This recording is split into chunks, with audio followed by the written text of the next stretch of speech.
Okay, everybody, welcome to the Austin Alcorn Show. And I have a special episode because not only do you get one Alcorn, but you get two.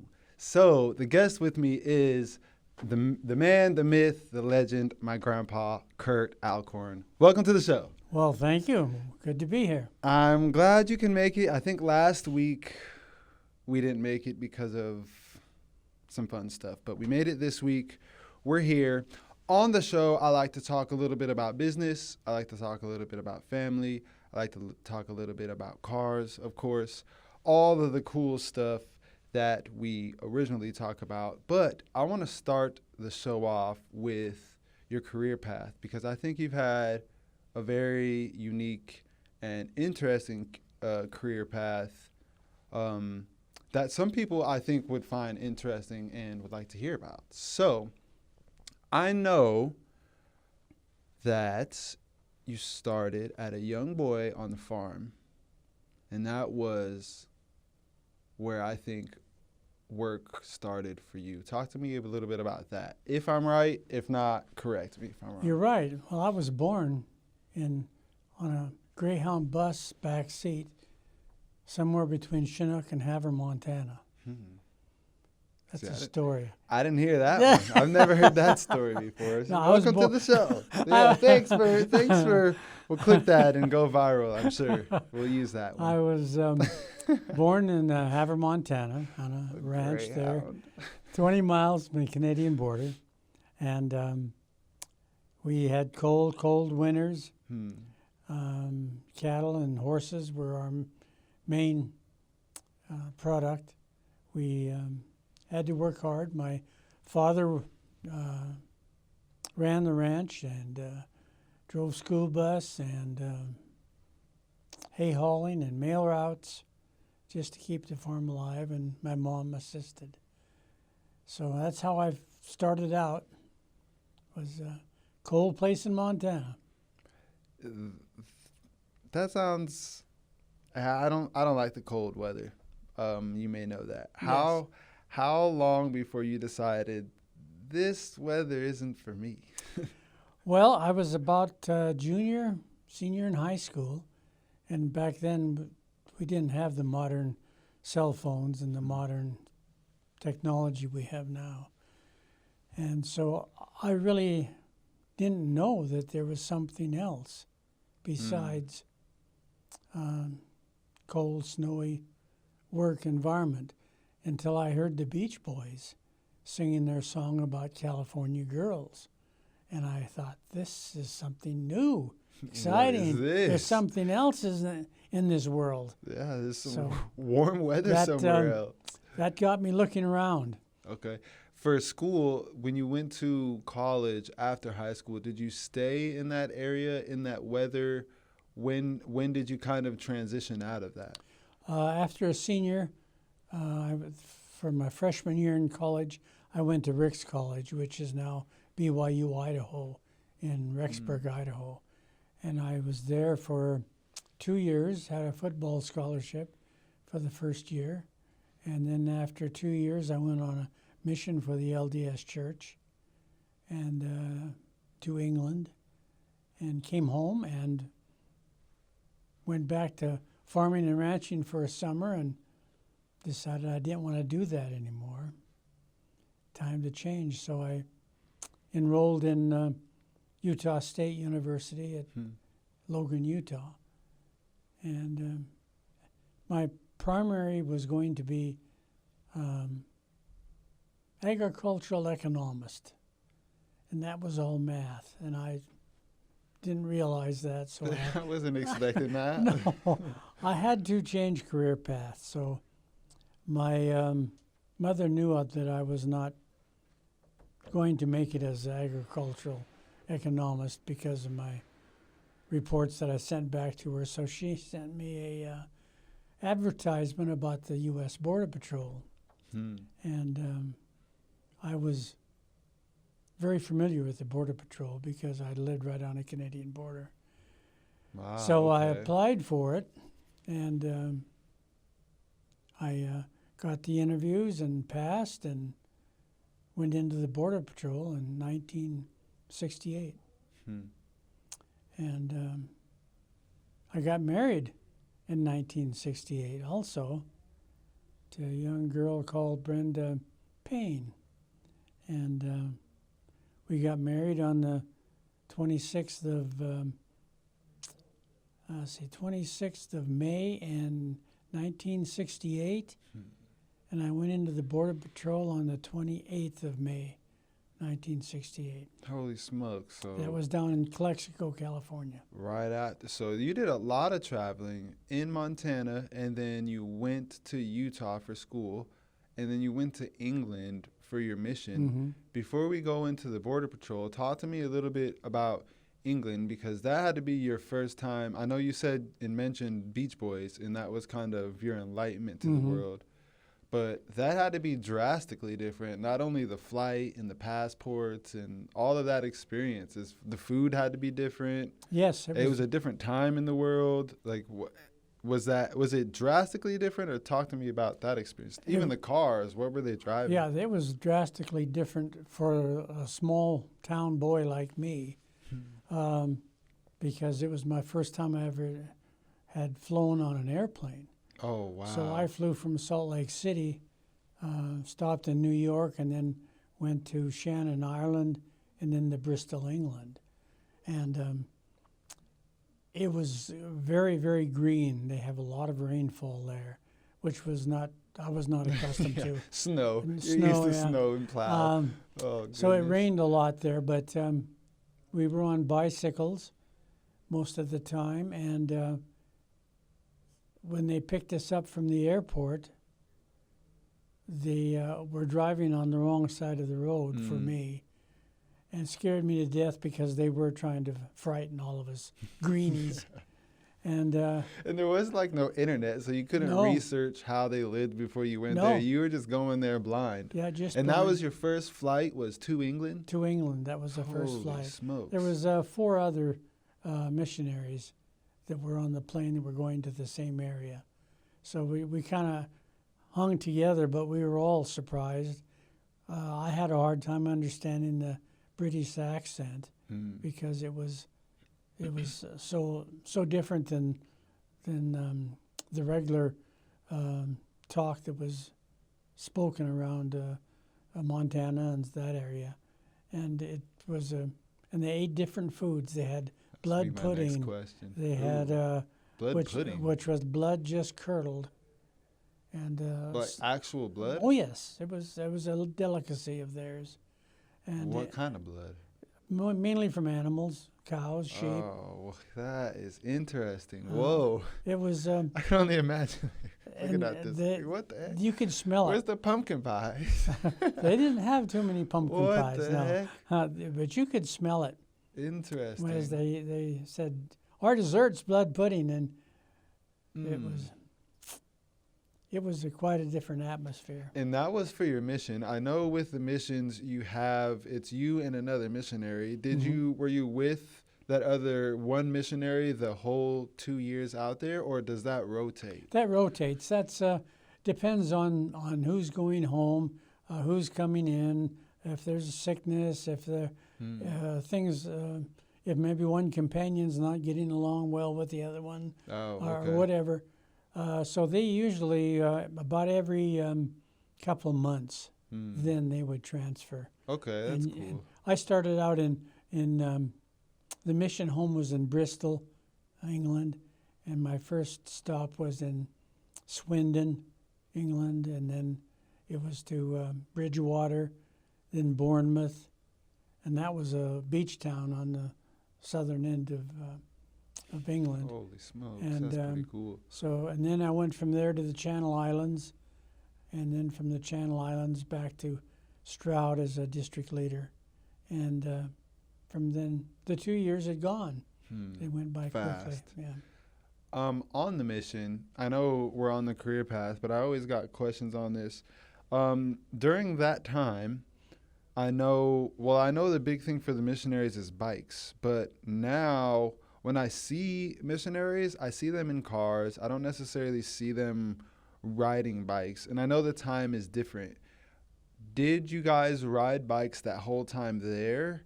did you guys have a car, and how was the car experience out there compared to here? Like, were they all small, compact, little go-karts, or did they also share Most of the time then, the missionaries had road bicycles. When you became a district leader, you were assigned a van, and that van would hold probably 9, 10 people, not as large as our big 13-passenger Dodge vans here, but they would hold 9, 10 people, and once a month you'd have a district meeting, and you would go around, pick up all the missionaries, take them to one spot, and have a meeting, a chapel somewhere in your district, and have a meeting. Okay. But most of the time, if you got up to be a one of the higher missionaries that were under the president of the mission, they drove little Austin Minis. Oh, really? Yeah, and I bet that was cool. yeah, that was I got to drive one of those quite a few times. The And, minis are cool. I like the Mini It was Coopers. my first experience with a front-wheel drive vehicle. And they oddly have room in them, Yes. more than what they look like. Yep. Because they don't look like, it looks like you could just pick them up and carry them and, Yeah. and move them around. Yeah. Some of the missionaries were rather large, you know, big boys, and Yeah, that Mini Cooper wasn't. they all fit in them. Well, I know you're a man of awareness. So before we roll off of the mission, I want to ask, what was something that you picked up from the mission? What was something that you learned? What was something that you saw that kind of something that you carried, maybe not all the way up to this point, but for a good amount of time? Well, I didn't think that I knew it all when I went on a mission, but I learned a whole lot, and I became a Christian.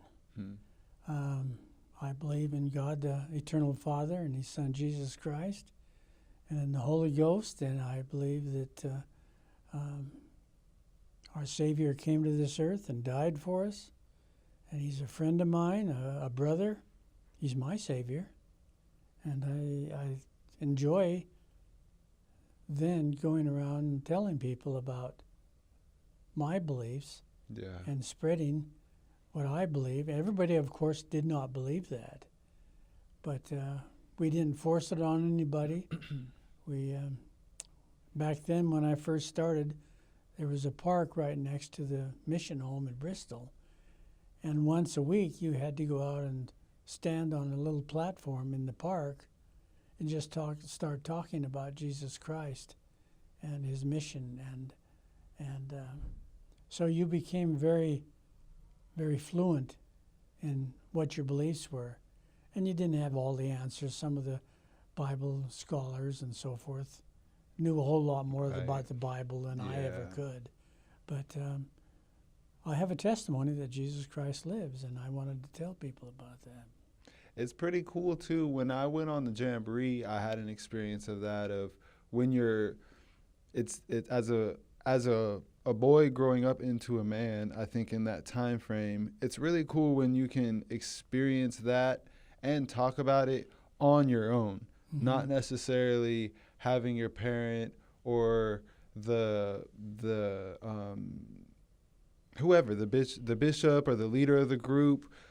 When that person isn't there telling you what you believe or what you need to think or what you need to do, in my experience on that Jamboree, it was you got all this time. Like, are you gonna read? Are you going to hang out with people? Are you going to talk about whatever it is that you want to talk? And in that moment of standing on that frame that you mentioned, you're there by yourself. Right. So there is a time where you either run from that or you have to find the belief because Right. you're announcing it. So, but it's cool to do that on your own, because now with King, he's 4. There's a lot of things I'm doing with him. He's pushing the cart, but I'm pushing the cart with him. A lot of things that he says, it's usually a lot of things that I say, just because he doesn't necessarily know or have his own opinion or testimony or belief. But it's cool to hear that, and because I just realized that now is on that mission. I'm sure that was a big realization too. Is even in that time you couldn't call home.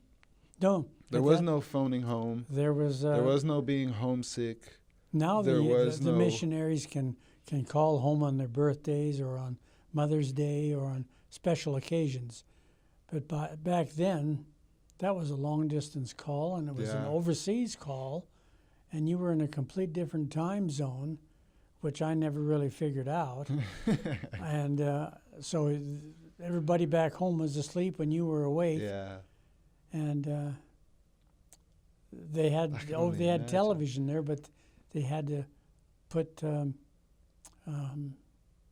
money into the box to watch the TV, Really. and that lasted for a half hour. And or there an was hour. no like, what was the sporting events out there? Like It what? was mainly soccer, Soccer. Oh my. Yeah, that one's tough to watch. and in I my didn't know opinion. anything about soccer then at It's all. tough. I can play it, but watching that one is hard. Yeah. Yeah, there's no football, there's no basketball out No. there, there's no baseball, there's no. There was nothing. It was all soccer in the different minor leagues and major leagues. Interesting. Okay, so from there, missionary, came back home, went to school, who got married to grandma, rolled into Border Patrol. That was in Utah's where you guys got married, and that kind of started the next day, correct? From there, I know you went. It's Border Patrol. Utah's not border. So where did you have to go from there? I went to Calexico, California, which is about 120 miles east of San Diego, right on the border. So right after Right. you guys got married, 2 you guys got to, and both you guys went, or grandma stayed too? Just me. And how long was that before she came out? I was there for. Because I know that could only last so long. I was there for orientation for a couple weeks, and then left to go to the Border Patrol Academy down in Brownsville, Texas, and I was there for 3 months. And there we learned 2.5 years of college Spanish, Oh, wow. firearms, immigration law, physical ed. Quite a different than going to college. Yeah, that's a big transition from school and then to England for the mission and then back home, married, and then to the Mexican border. Mm-hmm. That's drastically different. And how long did you do that? How long were you Border I was Patrol? in Brownsville for 3 months. Got tired of that. We couldn't have any visitors, but another officer and I decided to bring our newly wives down, so they drove down, and they stayed in an apartment off campus, and on weekends we would go to the apartment and visit. And then after 3 months, we went back to Calexico, California, and I was there for about 2 years. And I could speak language pretty good, the Spanish language. If I could walk up and hear someone talking, I could not understand what they were saying. But if I could stop them, interrupt them, and get them on my level, I could do pretty well. And my next question is, how long did grandma like that? From She Utah didn't. to Mexico. She didn't. She had I never. know she's big on family. Yeah. That's it for her. So Yeah. I know for her to go from that to Mexico, that had to And, be a. She did not fare well. She did not speak the language at all. She was very fair, very blonde, and she didn't fit in with any of the black-haired Mexican culture. And then she got sick, and then she got pregnant, and she was spending more time back up in Salt Lake with her family than she was with me down on the border. So we decided something had to be done if I was going to stay with the Border Patrol, and she wasn't going to be around me much. So we were on vacation up to Salt Lake to see her folks. And she says, "Why don't you see if there's something with the federal government available here in Salt Lake. So Border Patrol is federal government. yes. Okay. And so I started calling around and called the U.S. Marshal's office there, and they're the same Department of Justice, different agencies, but the same department. And they had an opening, and they hired me. Wow, that fast? Well, it took a little while, but it was within 6 months. Well, I mean, that from outside looking in, that's really fast because you're going from school and then you start in law enforcement, but it was right on the border. Like, it wasn't patrol of the city. It wasn't security, armed security. It wasn't, and no disrespect to any label or any of those jobs, but you jumped right into Border Patrol and then right into U.S. Marshal. Like, that is very, very fast and drastic changes from what I would. The laws of immigration change regularly, and it was a complete different agency than the Marshal Service, and their authorizations and so forth were completely different than what the Border Patrol was. But it was the same law enforcement overall, and it was federal, so they said, sure, they had a vacancy, we'll hire you. Well, with the Border Patrol, I'm sure you were chasing down some pretty quick runners and machines. What did you drive? We drove was it Jeeps International or was it the Scouts. cars? International Scouts patrolling the border. They were little 6-cylinder engines, a manual drive, 2-seaters, pickup, similar to a small pickup. And they had a light on the side by the bumper that would just chase everything down. That would you could track people with going. Of course, that was all mainly desert and sand, and so you could track things. We became pretty good trackers, and we chased a lot of. We called them wetbacks back then. A lot of illegal aliens. Yeah. And there was a lot of episodes going on, and I would come home just completely covered in dirt and dust, and my wife would say, how was your day? And I loved it. I loved it. Oh, that's funny. Well, I tend to be a man of psychology, and on that journey, before we go further, from the farm to the mission to college, then the Border Patrol, then U.S. Marshal, before we roll into that, and getting married and having a baby on the way and all this process, and moving everybody from Utah to California the way you did. Talk to me about the mindset that you took on to go through that, to take on that job, knowing, I have to move, knowing that's gonna shake up the family. I mean, you know what comes with that. Like, talk to me a little bit about the mentality that you had going through that, or what helped you get through that. Well, as a young man, and I found out there was other things besides just the farm, I looked quite a ways ahead and said, what do I want to do? And I knew that I did not want to be up on the farm because of the cold weather. And so by the time I left, all of my friends were going to college locally around my hometown. And so then Rick's at that time was LDS college, and they offered me a scholarship for football. So I said, let's try that. It doesn't bother me to travel. So then that got the travel bug going, and we traveled in football and so forth. But then the mission to England really opened my eyes about the different culture, different people. For a while, I thought the only people that existed were people in the cold weather.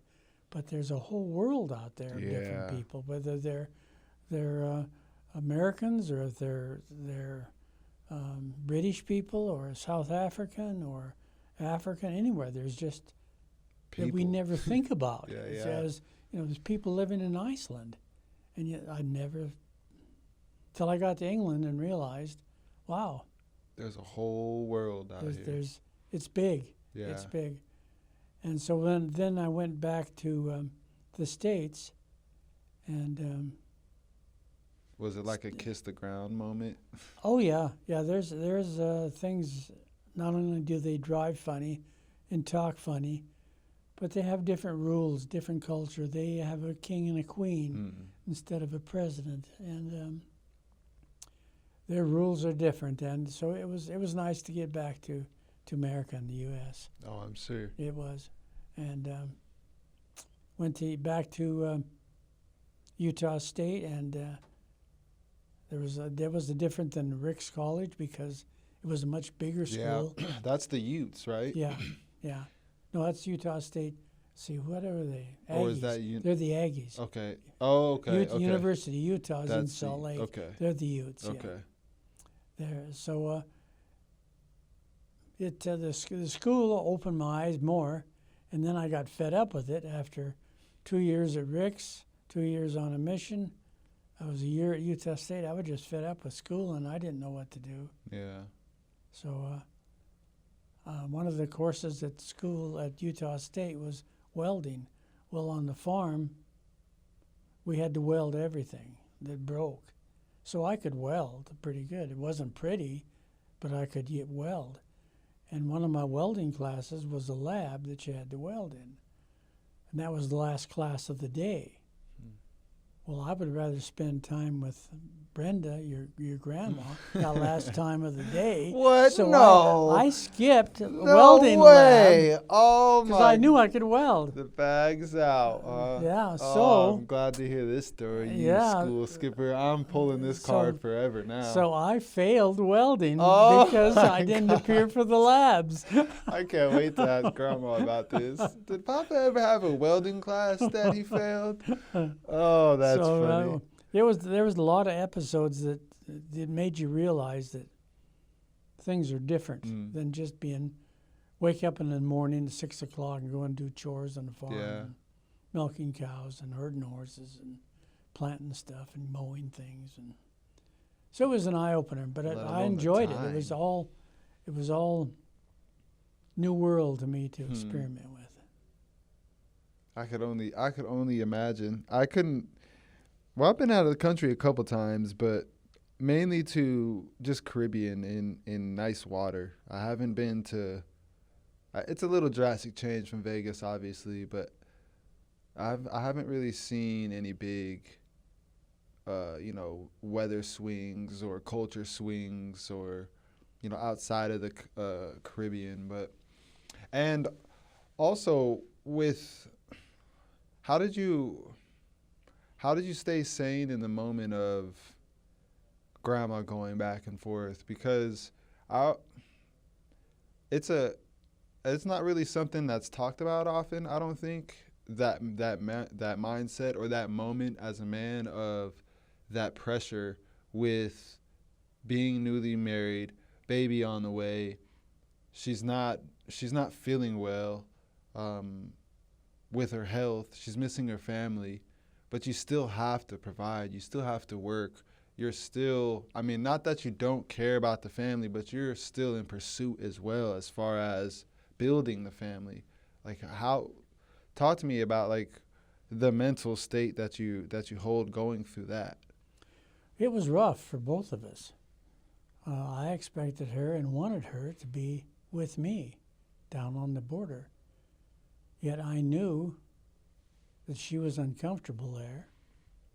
I knew she missed her family, and I knew that she was ill and she was pregnant, and it was her first time being pregnant and first time being married to a non-recussed like me.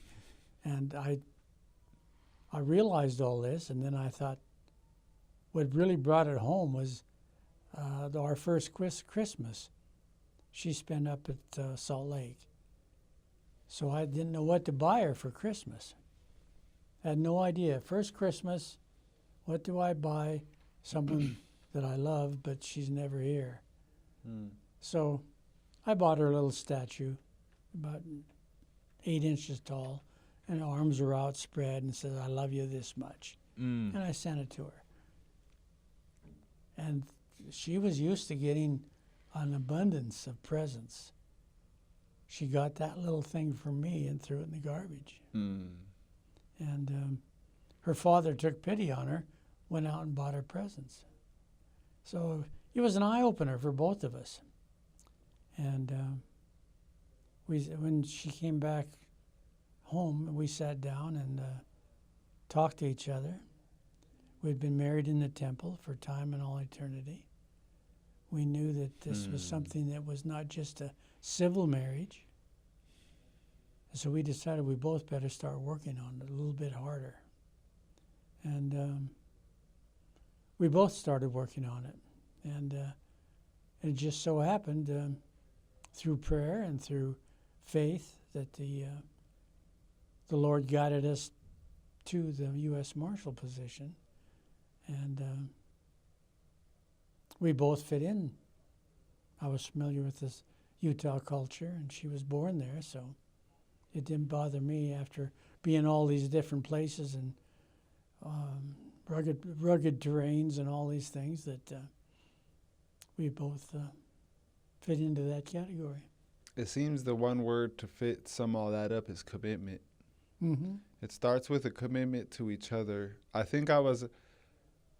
I correct myself. I think I was asking more so of, like, what's the answer? How did you make it work? But there is no how did you make it work. It's how did we make it work? How did you guys together? Notice I said we sat down together.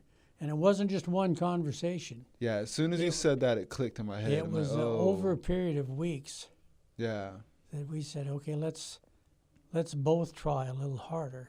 And we both did, and it worked out. I think you quickly, at that realization too, you realize, oh, well, this probably won't be the last one either. No. We talked. It's an important trait that to have that commitment. I see that with a lot of different situations that I see around me in the world, from families to business to friendships to hobbies even.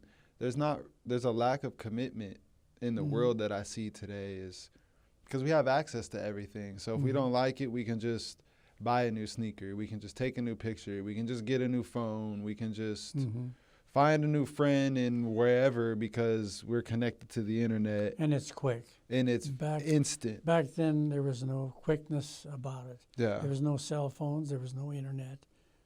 The only time you could call somebody is either, like in law enforcement, you had the radio, but was just a telephone, a home phone. Yeah. And that was it.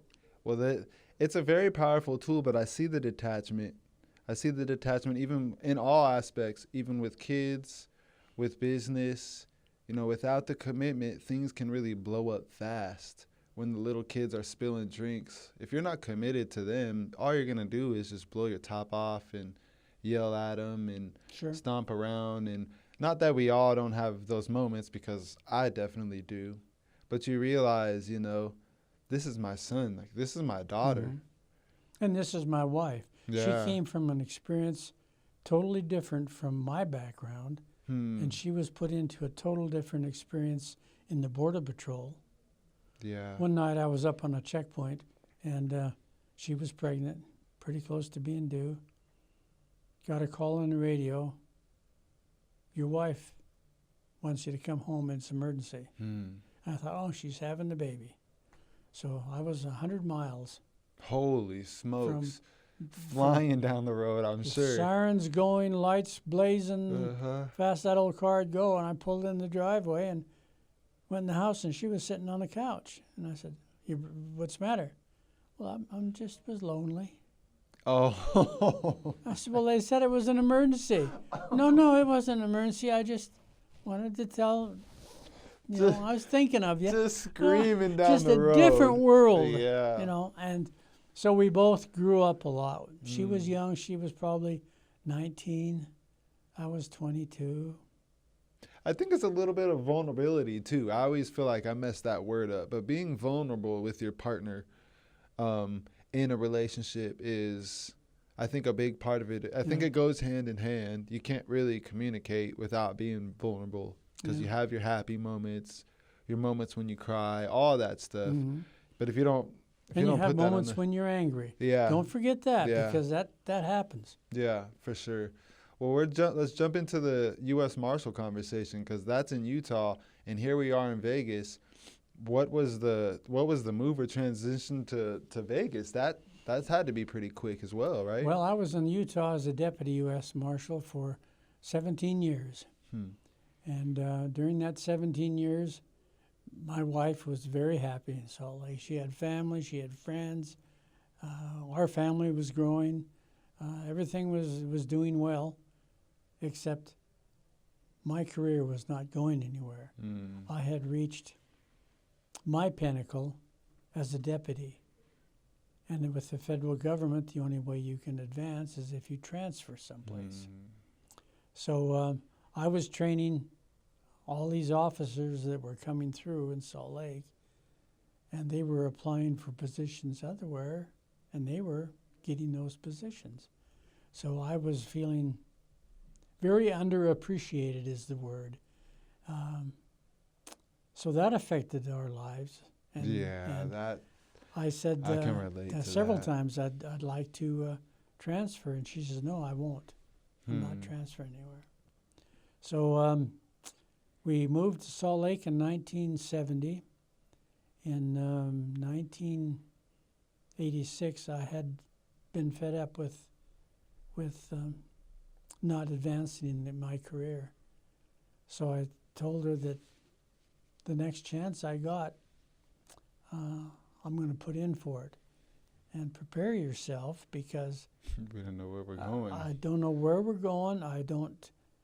And she wasn't crying over that, but I said, I've got to advance the career.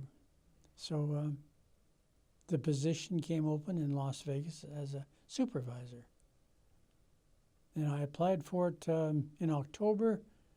I got the position in late December. Oh, And God. I got then it was a teletype saying I had the position. Was it no fax? Are you kidding me? And I was supposed to email? report there February 17th of 1987. So Christmas Eve is when I took the teletype and called all the family On Christmas Eve? on Christmas Eve. Holy smokes. And I said, this is the plan. We're going to Las Vegas. And I thought it would be kind of a joyous thing, but they all went crying and wailing up the stairs and I'm sure. moaning. But a few hours later, it all simmered down, and I don't we think had a there's good Christmas. there's a good time for that. Yeah. If you wait after or before, you're going to get in trouble with Yeah. that, too. They're going to Yeah. be mad. So I thought time had come to tell him. So we both bucked up and had a 10-day house hunting trip and come down here and bought the house we live in now. And I was with the Marshal Service for 12 years, and I retired. Wow. 12? As a supervisor. Well, I want to ask, that's quite a journey. In that journey, I'm curious to know, I know you mentioned the LDS Church. What is some of the support system? I know you're a family man. I know I've heard you talk about your dad a couple times. Who are, through that journey, and the person sitting in front of me, like, what are some of the things that molded that person? Like, who do you study? What are some things that you kind of like to live by or affirm with yourself? Like, how did you mold into this man that's sitting in front of me today? Like, how did you get to this point? Through experiences. Oh, God. Years of experience. I set myself up for that. Years of experience. Oh, crap. Whatever. Oh. There was a lot of people that come through your life. That's From your parents, your mother, your father, your sisters. I had one sister. Your people that in the church, friends, when you get to be a teenager, your friends are so doggone important. All of a sudden, your parents become dumb and your friends become knowledgeable. Yeah. And there's that little thing in your mind that says, don't do this or don't do that. And I was told once by, I don't remember who it was now, but there's only one difference between a criminal and a law enforcement officer, and that is your choice. And that's it. Wow. Just a choice of whatever you make. If you decide to do it right or you decide to do it the other way. Holy smokes. And it's just one choice. And that choices have been so important throughout my life. And I've made bad choices. Everybody does. I've made good choices. But that little voice, if you listen to it, and you say, okay, I can look back and see this experience that happened to me here, or this experience that's going to happen to me in the future. This is going to affect my life. Which choice do I want to take? And I think I like to go back to the word, commitment and belief, and expressing that, because I believe people can live on through that.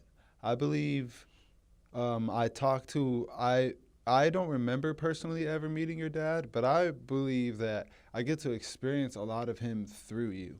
And I only can say that because I know that not only my kids, but the world get to experience you through me, just because of a lot of the actions that I do, a lot of habits that I do. And that's kind of really the main point of the whole show. Like if the show goes viral or gets a whole bunch of subscribers or whatever it may be, I don't really care about all that. The whole point of the show is I realized it's a chance for immortality. For example, a lot of the people that I study, not really communicate, but a lot of people that I study outside of you guys have passed already. Bob Proctor, Zig Ziglar, we can go down the list. Napoleon Hill, all of those guys have passed already, but yet I can still study them through books and through YouTube videos. And I've realized that with this show is, if I can make enough episodes, not only can I share with the world, but the people close to me can, for whatever reason, if I ever leave sooner or later, as we all do, there's a reference point. And even this episode, there will be a time where I can't reference back or ask you certain questions. And this episode will be something that I lean on a lot. It's just because, and it'll be the same thing with Grandma. I'll probably do the next episode with Grandma just because of the same thing. I realize that we can truly live on through each other if, one, we believe in what it is that we believe in, but express it. Fear, with no fear, whether people agree with it, whether people don't agree with it. I think it's almost a shame to the ancestors that you don't stand firm on your belief because somebody taught you that. Somebody expressed their testimony and their experience, and you have a chance to express that, whether it's on a camera or whether it's when I'm working on cars. I use that experience for the same thing. And I've realized that if we can move properly through the world,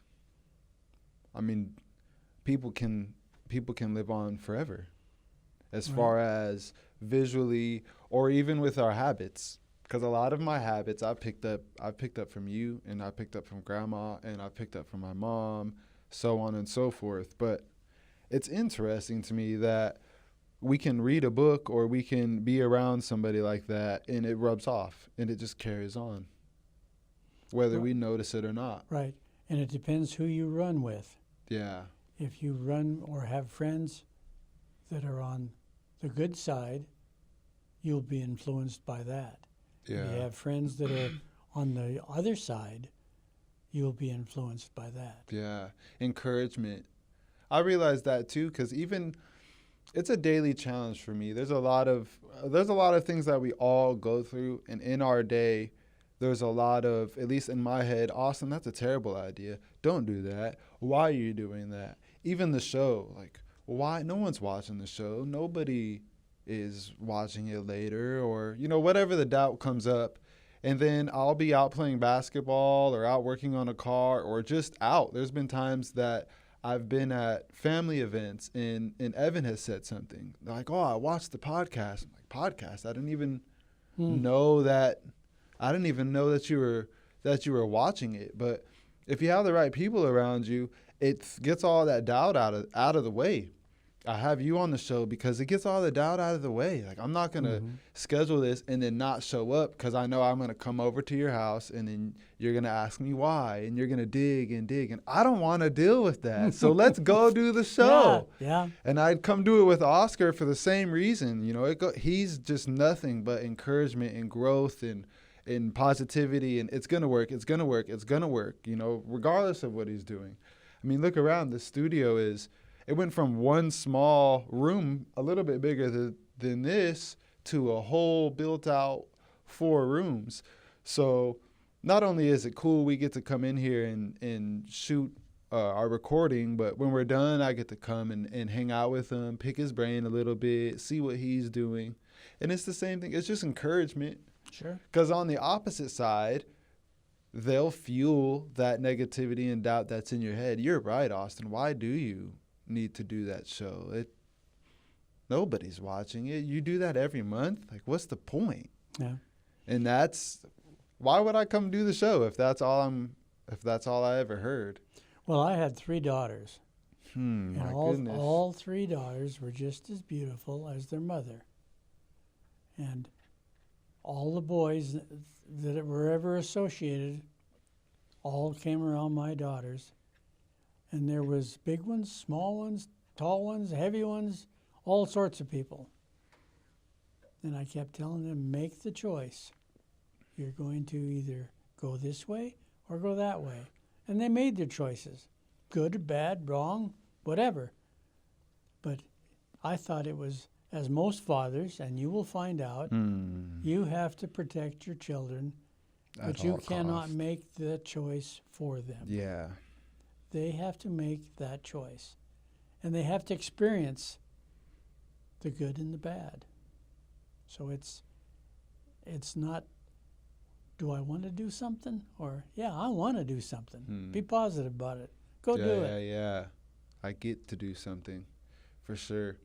Well, we're coming to an end on the show, and I'd like to say or ask before we close it, I think I may know the answer, but I always like hearing it from the guest. The younger, whatever age you want to pick, the younger Kurt Alcorn sitting next to you, what's the word of advice? What would you share with him before we walk out of the studio today?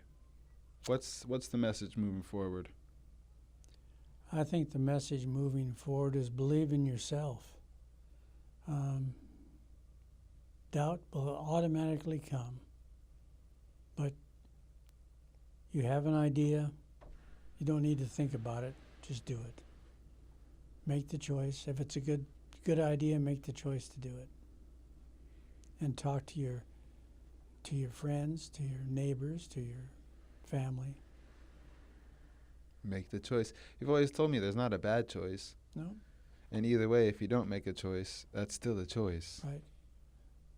So fire away. The ball does not go in the basket until you make the choice to shoot your it. Shot. My goodness. I could go on for hours. Well, thank you. Thank you for coming in. I appreciate you for your time. I definitely would like to do another one, but we got to put Grandma on the show next. So All right. maybe we'll do that next month.